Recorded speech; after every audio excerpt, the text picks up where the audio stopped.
O Itaú negocia 90% a mais do que o Bradesco, exatamente por causa desses problemas do Bradesco. Na hora que o Bradesco resolver esses problemas, ele vai negociar, ele não vai negociar 1,9 porque ele sempre teve uma rentabilidade menor do que a do Itaú, mas ele deve negociar 1,65, 1,70. Então só aí você tem 70% de alta possível. E qual é o risco?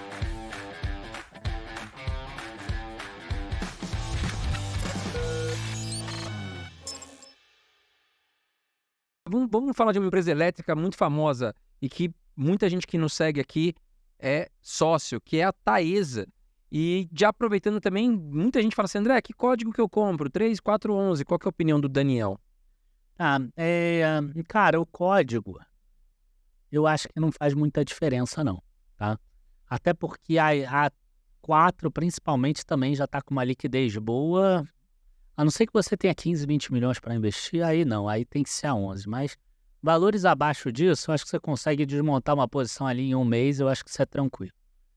E agora, a Taesa, assim, o pessoal falou muito mal da Taesa porque esse ano ela vai pagar um pouco menos de dividendo, né? Ela está mais alavancada e ela vai pagar 75% do lucro líquido dela.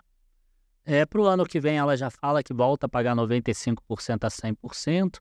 Então a gente que se acostumou a receber aí R$ 3 e pouco, etc. Aí ela vai pagar do lucro líquido regulatório, né? Não do IFRS. O IFRS dava umas ajudadinhas ali porque entrava a receita de construção, menos custo de construção. E como ela consegue fazer as linhas de transmissão abaixo do CAPEX da ANEEL, ela consegue uma margem aí a mais disso, tá? Mas aí ela distribuía com relação ao lucro líquido FRS, agora ela vai distribuir pelo regulatório. Nos nossos cálculos, ela deve distribuir R$ 2,10 esse ano, o que o pessoal achou um pouco ruim ali, tanto que ela cai de 40 para 35, mas para mim ela é uma ação boa para você se proteger com relação à alta do IGPM. E por incrível que pareça, a gente sabe que a alta do IGPM, ela também está muito associada ao dólar, porque o IGPM são 60% preço do... É o índice de preço do atacado, né? Agora chama índice de preço ao produtor amplo.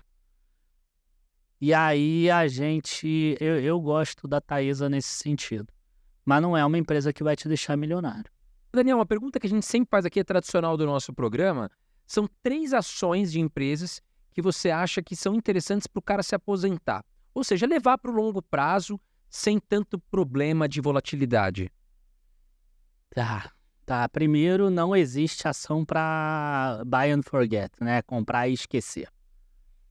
Se você quer comprar e esquecer, eu recomendo fortemente que você invista em fundos de ações, porque existem muitos fundos de ações de multimercado bons. Tá? Não tenho nenhum ego em pensar assim, pô, aí o cara não vai me seguir, etc. A gente tem até o próprio Carteira Z, o Rafael Zattar, é o nosso parceiro da parte de fundos. Não sei se ele já veio aqui. Ainda não. Não? Mas enfim, vale a pena falar, ele é muito bom. E ele é da parte de fundos de investimento, ele tem lá uma carteira muito boa com relação a... Mas se você quiser pelo menos olhar as ações uma vez a cada 3 meses, né, que são os resultados trimestrais e etc., a ação que eu tenho já há 12, 13 anos na minha carteira é Itaúsa. Tá? É uma ação que eu confio bastante e que ela... Enfim, ela tem 37% do Itaú e o Itaú é uma das empresas que tem maior moat no Brasil, na minha visão. São empresas que a gente tem que buscar moats, né? Itaúsa para mim é uma boa. Eu colocaria alguma empresa de saneamento. Aí eu até ficaria entre a Copasa e a Sanepar. Eu acho até que eu prefiro hoje um pouco mais a Copasa, pelos preços que estão, mas poderia ser a Sanepar, não teria problema nenhum, tá? E a outra também teria que ser um segmento mais tradicional. Poderia ser uma seguradora, talvez a Porto Seguro ou a Caixa Seguridade, alguma das duas. BB Seguridade. Gosta? Gosto também. A única coisa que me deixa com um certo pé atrás da BB Seguridade é que os contratos que ela tem com as subsidiárias dela, eles vencem agora em 2031, 2032. Para você pensar mais longo prazo é um pouco mais complicado. A Caixa Seguridade são contratos que vão até 2050, 2051, já é mais fácil. a gente, pensar para longo prazo, mas é boa também, não veria problema. E teve um resultado bastante expressivo agora. Eu achava que ia ter impacto do Sul e o lucro veio em linha ali, pô, espetacular. e se a gente for falar de bancos, né? Bancos hoje que você gosta? Porque você comentou que você fica, vamos dizer assim, um pouco o pé atrás com intervenção de governo. Isso impede você de olhar, por exemplo, o Banco do Brasil? Não, Quais bancos hoje que você acha que são os melhores, assim, para ter em carteira? não, que eu não gosto de intervenção estatal, é intervenção no andamento da economia. Ah, sim. Enfim, dar um subsídio para uma empresa determinada, taxar o aço do não sei o quê, aí intervém no câmbio para o câmbio ficar mais baixo, aí intervém no preço da gasolina, intervém não sei o que lá, porque isso aí acaba virando um remendo que na hora que explode fica todo mundo, enfim, Desesperada. desesperado, tá? Mas eu gosto muito, cara, de praticamente todos os bancos hoje em dia, todos eles estão em bons patamares de compra. Agora, eu acho que varia muito o perfil de risco, né? O que que você quer. Se você quer aquele banco mais conservador, mais tradicional, que está gerando resultado sempre, para mim é um must do ter Itaú ou via Bom Itaúsa. resultado. Assim, 10 bilhões de lucro e crescendo, né? O importante não é o 10 bilhões. Tipo, o Banco do Brasil teve 9,5 bilhões de lucro, que é quase 10, mas você vê que a despesa de provisão de devedores duvidosos está maior, carteira de crédito subiu 12, o lucro subiu 4 ou 5. Então, você vê que ele está ficando mais ineficiente. Então, hoje até acabou que mesmo com um lucro maior do que o trimestre passado, acabou caindo. Mas mesmo assim, eu gosto do Banco do Brasil também, tá? Bradesco é aquele para pessoa que talvez queira tentar o maior potencial, mas que também tem um risco. Então é aquele que a gente tem recomendação também. O Santander eu não gosto. Aí, um que eu não gosto, Santander eu não gosto. O Banrisul eu ainda tô ele é muito barato, mas ele não cresce lucro há muito tempo e ele tá caindo a rentabilidade, então também tem um certo pé atrás. Mas eu acho que eu gosto de... E o ABC? Tá em uma das nossas carteiras também. É um banquinho, assim, é um banquinho que gera muito lucro e paga bons dividendos, né? Sim, mas eu acho que ele vai ter um impacto agora, porque ele tem uma carteira de crédito do agronegócio grande. Eu acho que ele vai ter um impacto agora. Tanto por causa da safra, que vai ser um pouco menor e que teve um clima diferente, quanto com relação ao Rio Grande do Sul. Tá? Acho que ele vai ter impacto agora em provisão. E o Bradesco, falando especificamente do Bradesco, você acha que, não vou falar tem salvação, o Bradesco continua faturando bilhões, Sim. mas, na minha opinião, pessoal, né, ficou um pouco para trás aí do Banco Itaú e até mesmo do Banco do Brasil. Eu digo até pela questão de tecnologia, que eu acho que o Itaú investiu muito, acho que o Bradesco ficou um pouco para trás.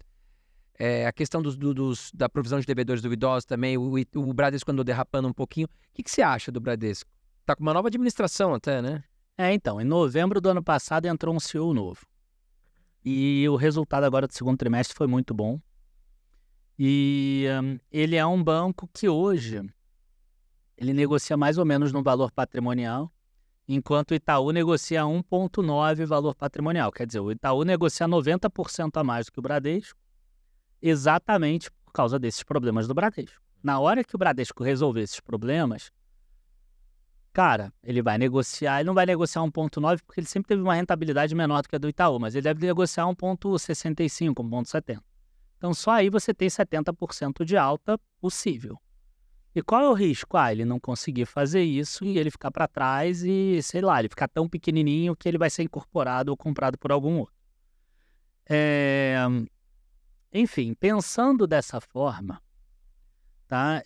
Para mim é uma empresa também que, assim, vale o risco, porque ele tem um potencial de alta grande. É uma empresa que me gerou Contado, né? pagou 4,7 bilhões de reais de dividendos, tá? Gerou 4,7 bilhões de lucro, o que não é o 10 bilhões do Itaú, mas, cara, para o preço que hoje está o Bradesco, é um número que é relevante. Ele deve chegar no final do ano a mais de 17 bilhões, que era a nossa projeção inicial. Inclusive, a gente tem que rever essa projeção, porque vai ser mais do que isso depois desse resultado. E ele acaba tendo uma vantagem competitiva, que é que ele tem a seguradora ainda dentro dele, né? Tipo, o Banco do Brasil abriu o capital da BB Segurador, da BB Seguridade, então ele tem 66% ainda, mas o Bradesco ele tem 100%. Então, só a seguradora, por exemplo, deu 2,2 bilhões. Ele tem muitos problemas. Ele cresce menos a receita de prestação de serviço, cresce menos a carteira de crédito, cresce menos a margem financeira com o cliente. A despesa de devedores duvidosos começou a cair, o que é um bom sinal. O índice de inadimplência do Bradesco começou a cair. Eu vi com muitos bons olhos esse Eles trocaram resultado. essa questão de trocar também a diretoria, né? Sim, O Bradesco vai vir com uma solução, porque o Bradesco é um banco que vai se adaptar. claro. Tem dinheiro para cuidar, né? Sim. Precisa de boas E cabeças ali. o Bradesco hoje está fazendo a mesma coisa que o Itaú fez ali em 2019. Eu não sei se vocês lembram, mas em 2019, o Bradesco era o queridinho de todos os analistas e o Itaú era uma porcaria. O Itaú estava, aos poucos, fazendo exatamente essa transformação e gastando por causa disso, que é o que o Bradesco está fazendo agora, copiando o Itaú. Daniel, E o mercado copia muito, tipo, a CIA está fazendo a transformação que a Renner fez lá atrás. É muito assim, uma empresa deu certo, pode ter certeza que essa vantagem competitiva vai ser de 2 ou 3 anos. até no futebol, né? Outros vão vir copiando. Ó, o Valdir comenta sobre a Klabin. Você falou um pouco sobre a Klabin, né? Cara, a Klabin, assim, ela teve um resultado do segundo trimestre muito bom, com crescimento principalmente do preço da celulose e tal. O preço do papel ficou mais ou menos estável, mas a produção dela aumentou muito. Para o segundo semestre, ela tem 3 paradas programadas e o preço da celulose já começou a cair, não está conseguindo ter repasse. Então, o mercado ele está precificando já um pouco de uma piora no resultado do terceiro e do quarto trimestre. Agora, é muito difícil a gente falar dessa forma, porque em janeiro também estava precificando uma piora, e aí o preço da celulose começou a subir em fevereiro, março, abril, maio, e aí a narrativa muda, entendeu? Então a narrativa até agora é essa, mas a narrativa muda de uma hora para outra. Por que que o preço da celulose está caindo? A demanda no mercado ainda não está tão aquecida, né? Porque as taxas de juros ainda estão altas no mundo todo. E a gente teve a entrada, se eu não me engano, de uns 2,5 milhões a mais de toneladas de produção ao ano de celulose. O principal dos projetos, o Cerrado da Suzano. Tá, mas tem um monte de projeto da Arauco, da Arauco não, Arauco é de petróleo, da Aramco, enfim, tem um monte de projetos por aí que também aumentaram aí a produção de celulose nesse momento. Então, se somar a queda de preço da celulose com o aumento da dívida que vai ter, porque ele acabou agora a compra da fazenda lá de eucalipto e de pinos agora em julho, mas enfim, esses 3 itens aí que eu já estou meio perdido, vai acabar deve ter uma redução de EBITDA na Klabin nesse semestre. Tá? Como eu sei que você não é um investidor que fica preocupado, sardinha e etc, meu Deus, e agora, será que é melhor vender tudo? Eu sei que você vai segurar esse período, vai ganhar os dividendos. Se cair muito, você vai comprar mais e depois essas coisas se resolvem, elas se acertam ao longo do tempo. Uma empresa que era mais falada do que atualmente, a Fleury, no caso, que recentemente comprou a Hermes Pardini, sofreu muito. Resultado muito bom. O que você acha dessa empresa? Então, hoje eu escrevi no grupo que eu adoro quando acontece isso que está acontecendo com a Fleury. Que é o seguinte, há 4 trimestres ela cresce o lucro assim, 40%, 50%, 70%, 4 trimestres. E o preço da ação não sai do lugar. Eu falo que o mercado está esticando a corda. E a gente sabe que quando estica, o lucro está subindo, Ou seja, a ação está parada no lugar, mas ela está mais barata. Porque eu não fico olhando o preço da ação, eu olho o fundamento da ação. Então, ela está ficando mais barata. Inclusive, eu cheguei a fazer um vídeo ano passado que eu achava que para esse ano ela seria eu faço um vídeo sempre assim, a melhor ação agressiva e a melhor ação conservadora. Ela seria a melhor ação conservadora para esse ano. Até agora ela ainda não se provou com relação a preço, né, a cotação.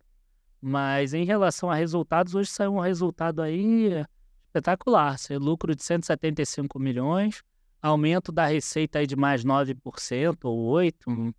É um aumento, como o mercado chama, né, de high single digit, que é um número abaixo de 10%, mais próximo de 10%, é de um dígito alto. E, enfim, eu gosto. Ela tá sempre ali em 14, 15 reais, né? Ainda não... Sempre Bem- por agora, né? Em 2017 ela estava em 29. É, sim, teve uma queda brusca, acho que muito por causa dos juros também altos, né? Com essa compra da Hermes Pardini, ela acabou se endividando também, não foi, Daniel? Teve um endividamento, mas está controlado. Tá controlado, né? Menos de 2 vezes. O que me chama a atenção é assim, ela chegou a 29 lá atrás. É claro que ela tinha uma quantidade diferente de ações e ela tinha lucro menor. Hoje ela está 15 com lucro maior. Naquela época achavam barato e agora acham caro. Enfim, o mercado não é para a gente entender, talvez. Não é racional. Vamos falar da Petrobras? É uma empresa que nos últimos anos pagou muito dividendo, mas historicamente, se a gente puxar os últimos 10 anos, não é bem isso. Por isso que a gente tem que ter um investidor 10, né? Exatamente. E assim, ela pagou bem 3 anos, mas ela ficou lá uns 3, 4 aninhos sem pagar nada. Exatamente. E qual que é a situação atual? É uma boa ou não, na sua opinião? Então, a gente teve recomendação de Petrobras, a gente fechou essa recomendação ainda no segundo semestre de 2022. A gente poderia ter surfado mais. A gente começou em 2017, então a gente ganhou 3 vezes o valor, mas poderia ter surfado mais. Assim, a minha visão hoje para a Petrobras é que... O que eu gostava muito da Petrobras? Eu gostava que ela tinha o preço de paridade com o mercado internacional. Então eu sabia, desde a época lá do Temer e do Pedro Parente, ainda como presidente da Petrobras, primeiro, né, o que foi ali, eles conseguiam.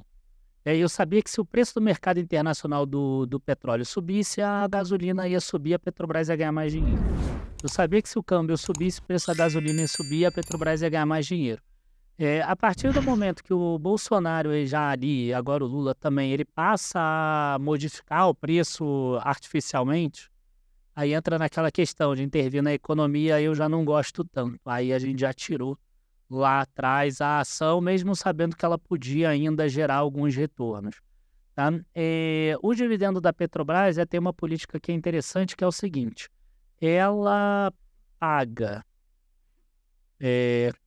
40%, agora eu não vou lembrar direito, do fluxo de caixa livre dela, que é o fluxo de caixa operacional menos o CAPEX.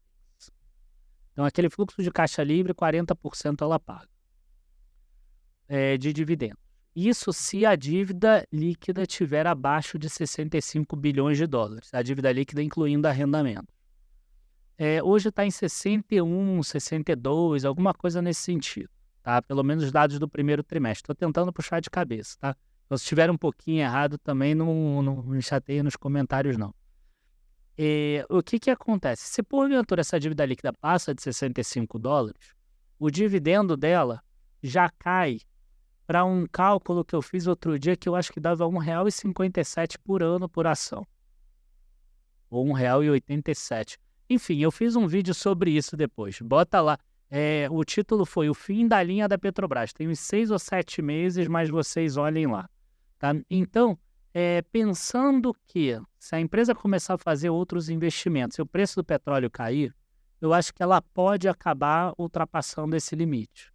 É claro que a diretoria pode mudar esse limite para 70, para 75, para 80, porque intervém em tudo, pode intervir nisso também. Mas com as informações que eu tenho hoje, para mim, a Petrobras ela só passa a compensar quando ela cai ali de 28, mais ou menos. Tá?